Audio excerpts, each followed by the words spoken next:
il faut dire à quel point nous avons des irresponsables au pouvoir. Parce que quand en pleine pandémie, on ne crée pas de lits, mais au contraire, on continue à détruire des lits d'hôpitaux, ça veut dire qu'on perd des mois de liberté. Parce que là, moi j'ai considéré que c'était quand même le meilleur moment de son numéro. C'est dire, grâce à lui, nous avons gagné des jours de liberté. Oui, il a dit, nous avons gagné de précieux jours de liberté. Alors, attendez, il faut qu'on sache de quel pays il est président de la République. Est-ce que c'est bien de la France? Est-ce qu'il est au courant que maintenant, depuis des mois, il y a un truc qui s'appelle le couvre-feu, qui fait que à 18h, maintenant à 19h, tout est fermé, que jamais ça s'est produit à cette heure-là dans notre histoire, ni pendant l'occupation, ni pendant la guerre d'Algérie, qu'il n'y a aucun bilan qui est tiré de ce couvre-feu sur le plan sanitaire et que ça continue pourtant. Il servait peut-être à rien, ce couvre-feu, c'est ça que vous dites?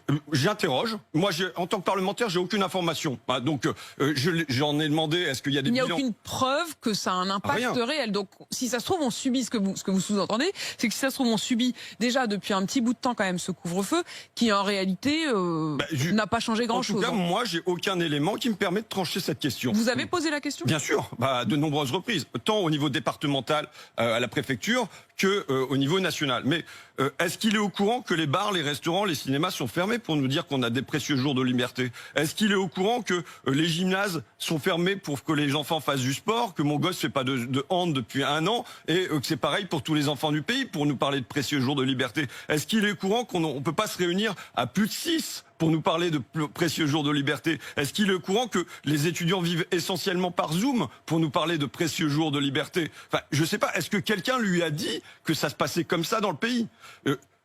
On peut concevoir de rogner pendant un temps sur nos libertés au nom de la santé. C'est un équilibre qui est à chercher, mais qui viennent nous dire qu'on a gagné des précieux jours de liberté, ça veut dire qu'il faudrait s'habituer à cet état de fait, et auquel moi j'ai des témoignages de soignants. Mais François Ruffin, quand même, cette décision qui a été prise hier de fermer les écoles, est-ce que vous l'approuvez, est-ce que vous la soutenez, est-ce qu'elle était nécessaire?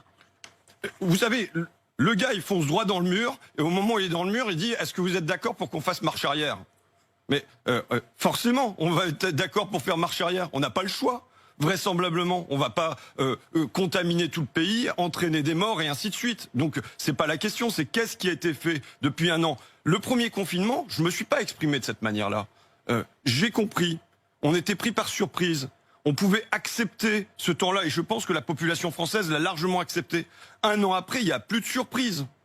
Donc ça veut dire qu'il y avait un tas de choses qui pouvaient être pensées en termes de stratégie hospitalière, même pour les écoles, vous dites. Mais les écoles, combien on a recruté d'enseignants en septembre? Combien on a décidé de dédoubler de classes? C'est pareil que pour les vaccins, 0.